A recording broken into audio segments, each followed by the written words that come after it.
जावेद आलम के फर्जंदे सईद, एक बच्चा जो 12th क्लास का स्टूडेंट है, लखनऊ में पढ़ रहा है, अपने वालिद की मेहनतों के साथ बड़ी जिम्मेदारी के साथ खड़ा होकर बेटा होने का सबूत दे रहा है और बेटा होने का फर्ज अदा कर रहा है।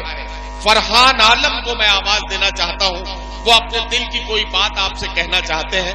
माइक पर बुलाता हूं ताकि वो अपनी बात कह सके।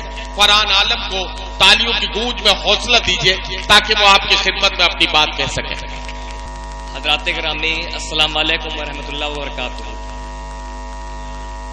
हज़रात गिरामी, पलिया पशु मेला एवं नुमाइश का ये तारीख साथ मुशायरा जो हमारे वालिद के दादा मरहूम कासिम खान साहब की मौजूदगी में मुनक्किद किया गया है। हमारे वालिद जावेद आलम और हमारे बड़े वालिद इंजीनियर MW खान की मौजूदगी में और उनकी मेहनतों से ये मुशायरा अपनी मंजिलों की तरफ रवा दवा है। मैं एक बात कहना चाहता हूँ, मुझे नदीम अंकल ने चंद मिनट के लिए कुछ कहने के लिए कहा है। उन्होंने खुद ही ने हमसे कहा है कि कुछ अपनी बात अगर रखना चाहो तो रख लो।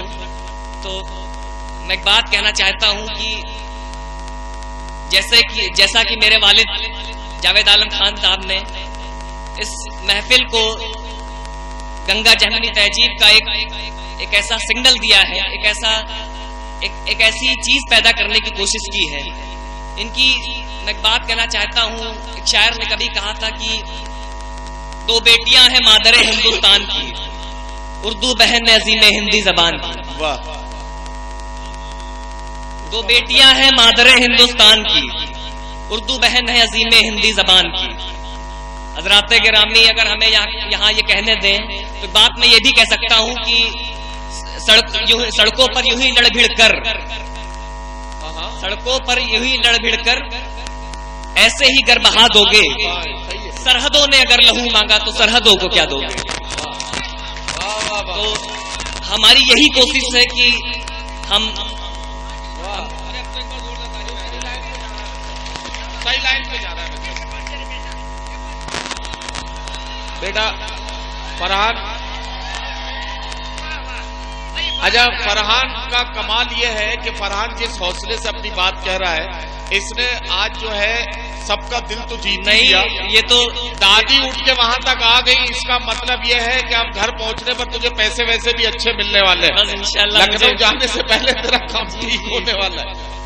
नहीं, ये तो मैंने आपसे सीखा है, यकीन मानिए, ये मैंने आपसे सीखा है। वैसे एक दिन मैं बैठा था, पढ़ रहा था, तो मेरे दिमाग में ख्याल आया। तो मैं कोई शायर नहीं, मुझे शायरी नहीं करनी है हालांकि, लेकिन तब भी पता नहीं क्या हुआ, दिल से एक आवाज आई, मैंने एक चीज लिखी कि मैंने एक शायरी लिखी थी। अच्छा। कि वतन की हिफाजत का है जिम्मा मुझे मिला।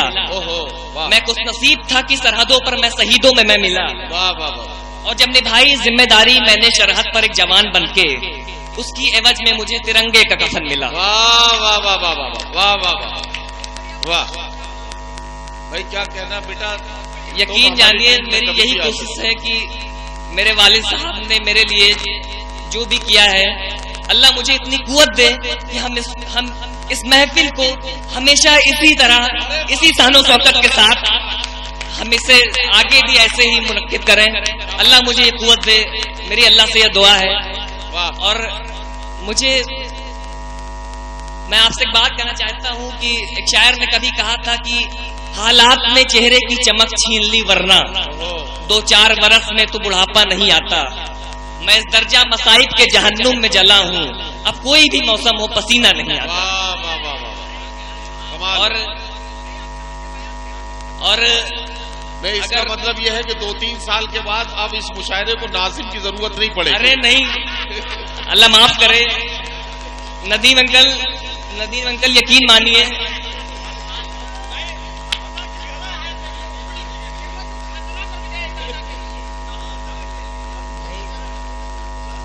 अकबर इलाहाबादी ने कभी कहा था कि जान जब खाक में पड़ती है तो होती है खुशी, खाक जब खाक में मिलती है तो फिर सब रोते हैं। अक्सर हमें तो ये कहना है कि हमने हमेशा औरतों की बड़ी इज्जत की है, तो एक बात मैं औरत के संदर्भ में कहना चाहता हूं कि जब औरत हमारे घरों में बेटियों के रूप में आती है, बेटी के रूप में आती है, तो हम अपनी बात को इस तरह से कहते हैं कि जब से रखा है मेरे आंगन में बेटी ने कदम, घर में इस बरकत ने फिर फाका नहीं होने दिया।